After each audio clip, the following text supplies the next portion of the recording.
I was born on a rainy Thursday. My mom used to tell me that even the sky cried the day I came into the world. She said it like a joke, but her eyes never laughed. By the time I was old enough to understand words like mistake and regret, I realized they were my name in that house. Every morning, my dad would slam the cabinet doors so hard the dishes rattled. "We could have had a better life if it wasn't for you," he'd mutter, thinking I couldn't hear. But I did. I always did. My mom just stared into her coffee, silent, like she agreed. Our house always smelled like cigarettes and burnt toast. The air was thick with anger, the kind that sits on your chest and never leaves. When I turned 18, I didn't celebrate. My parents didn't either. My mom just said, "You're legal now. You can finally stop leeching off us." That night, I packed a backpack, one change of clothes, my sketchbook, and $47 I'd saved from working at the gas station. I left while they were asleep. The floor creaked under my feet, and I froze for a moment, staring down the hallway where my whole miserable childhood lived. Then I stepped outside. The night was cold and empty. But it was the first time the air didn't feel heavy. I thought leaving would be the end. But life had other plans. I slept in my car for weeks. I showered at a gym where no one asked questions. I picked up shifts at a diner, where the smell of bacon and coffee clung to my uniform, and my hands always reeked of dish soap. Still, every night, I drew.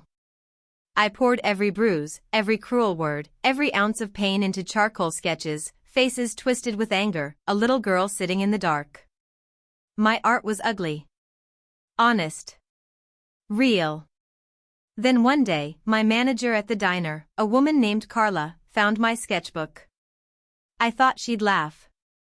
Instead, she stared at it for a long time, then looked at me. "Grace," she said softly, "you ever think about showing these?" I laughed. "Who'd want to see that?" She didn't laugh back. "People who've lived it." Carla helped me post my art online. It started with a single post, a drawing of a cracked mirror with the words "I'm not what they said I am" etched across it. It blew up overnight. Comments flooded in. Strangers saying they felt the same. Strangers calling me brave. For the first time, I felt seen. But my parents saw it too. One afternoon, I got a call from my mom. Her voice was sharp, like always. "You're making us look bad, Grace. Take that garbage down." I froze. "It's my art." "You're lying about us," she snapped. "You ruined our lives once. Don't do it again." I hung up. My hands were shaking. But I didn't delete it. I posted another one that night, a drawing of a bird flying out of a cage. Caption: "They said I ruined their lives. So I built one they'll never touch." That post went viral. News outlets picked it up.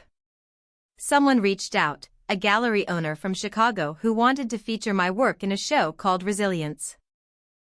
I didn't tell my parents. I didn't owe them that. The night of the exhibit, I walked through the gallery like I was in a dream. My sketches hung on clean white walls, spotlights washing over the pain I'd hidden for years.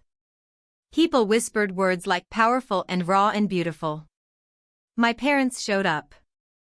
I don't know how they found out, but there they were, my mom in her faded coat, my dad looking out of place, eyes darting around like the walls were closing in. When they saw the drawings, the broken home, the little girl hiding behind a door, my mom's face went pale. My dad muttered something under his breath, his jaw tight. I stood tall. For once, I wasn't the one shrinking. My mom stepped closer, her voice trembling. "How could you do this to us?" I looked her dead in the eye. "You did it to yourselves." The crowd around us fell silent. Cameras clicked. Someone whispered my name. They left before the show ended. I watched them go, two shadows slipping out into the night, the way I once had. That night, I sold every single piece. Every drawing, every tear, every scar that ever lived in my hands. With the money, I rented a small studio. I painted the walls white. I filled it with light, music, and the smell of fresh coffee, things my old life never had. Sometimes I still hear my mom's voice in my head, calling me a mistake. But then I look at my walls, covered with art, color, and life, and I realize she was wrong. I didn't ruin their lives. I escaped them. And in doing so, I saved my own.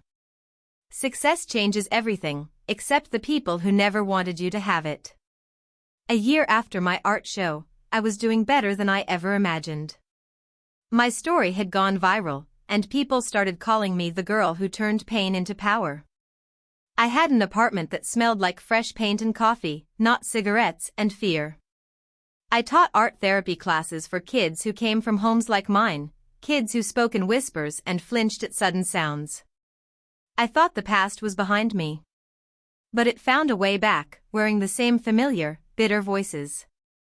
One evening, as the sun dipped behind the buildings, I got a call from a number I didn't recognize. I almost didn't answer. But I did. Grace. My dad's voice. Rough, strained. We need to talk. My stomach turned cold. About what? Your mother's sick, he said. She's got bills. We can't pay them. We need help. I went silent. Not out of shock, but disbelief. Now they needed me. The same people who told me I was nothing. Why call me? I asked quietly. You've got money now, he said. It's the least you can do, after everything. After everything? I repeated. My voice cracked into a laugh that didn't sound like mine. You mean after 18 years of hell? He didn't answer. I heard my mom coughing faintly in the background. For a moment, I felt something, guilt, maybe. Or the ghost of it. But then I remembered the night I left. The slammed doors. The words that broke me. No, I said, my voice steady now. You ruined your own lives. I hung up. 2 days later, a post started circulating online. Someone had uploaded a tell-all about me, claiming I made up my story for fame, that I'd exaggerated abuse to get sympathy. There were photos of my parents, looking worn and sad, telling reporters how their ungrateful daughter had turned the world against them. The internet turned on me fast. Liar. Attention seeker. Spoiled brat. It was them. My parents had gone to the media. I wanted to disappear. Crawl back into the shadows. But then I remembered, silence is how they always won. So, I decided to fight back, my way. I spent a week digging through old boxes I'd taken from our house when I left. Inside were things I hadn't touched in years, as letters, report cards, even an old tape recorder my dad used to yell into when he drank. On one of the tapes, I heard it, his voice, thick with anger. You ruined everything, Grace. You ruined her body, her dreams, this house. You should have never been born. The words hit me like a slap. But they were proof. I posted the audio, not out of vengeance, but truth. The caption read, "They told the world I lied. This is their truth."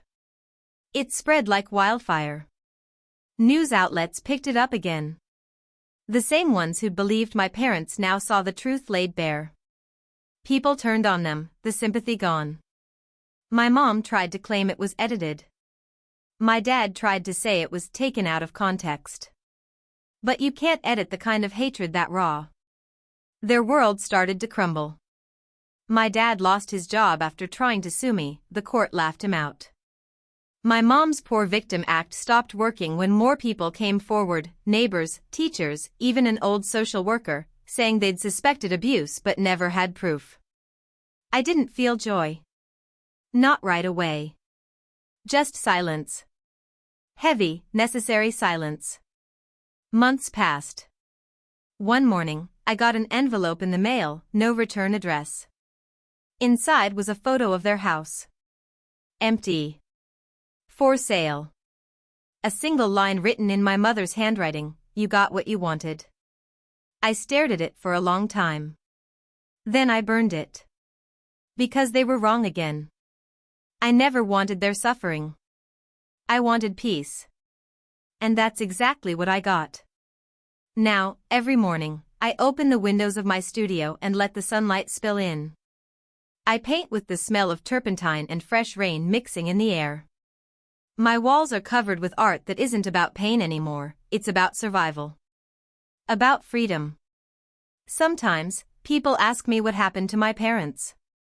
I tell them the truth, I don't know. I don't check. Some ghosts deserve to stay buried. But every once in a while, when it rains, I remember my mother's words, that the sky cried the day I was born. And now, when I hear the thunder, I smile. Because maybe the sky wasn't crying after all. Maybe it was warning them. That one day, their biggest mistake would become the one thing they could never break. Me. 10 years later, I drove back to my old town. The streets looked smaller, like someone had drained all the life out of them. The air still smelled faintly of smoke and wet asphalt. I stopped in front of my old house, the one with the peeling blue paint and the broken porch step I used to trip over. It was empty now. Boarded up. Forgotten. Through the dusty window, I saw my reflection, older, stronger, free. The ghost of the girl who once cried behind those walls was gone. I slipped a small canvas through the crack in the door. It was a painting of a bird, wings wide open, flying into the light. On the back, I wrote, "I forgive you. But I'll never come back." As I walked away, thunder rolled in the distance. The rain started to fall, soft, steady, cleansing.